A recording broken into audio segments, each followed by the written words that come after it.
Il me fascine parce que on a cette neige qui tombe.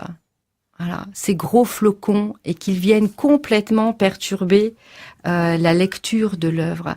Et là, on est Parce que vraiment dans la matière. On n'est plus dans le sens, la signification ou la codification. C'est-à-dire que Bruegel, c'est aussi un peintre de matière. C'est un peintre qui arrive à retranscrire les atmosphères. Il est le premier à avoir représenté la neige qui tombe. Vous Ça pouvez nous paraît décrire tout le tableau simple. globalement qu'on s'y retrouve? Alors, vous êtes dans un village flamand du XVIe siècle, et dans ce village, vous avez l'arrivée d'une multitude de personnages, ce qui est troublant parce qu'il faut s'habituer. On cherche où elle est l'église, on cherche où est la chaumière. C'est effectivement une adoration des mages, et le sujet religieux, il vous saute pas aux yeux de prime abord. Voilà, il faut habituer votre regard et votre vue.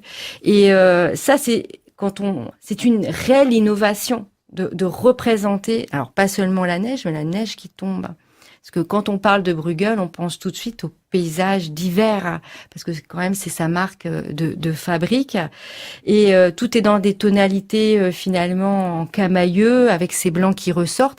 Enfin, c'est la magie, c'est complètement la magie. Et c'est vrai qu'il faut aller complètement dans le bas du coin à gauche pour voir retrouver, petite grange dans lequel et vous avez il une y a adoration l'essentiel. des mages alors que vous êtes dans un village du XVIe siècle.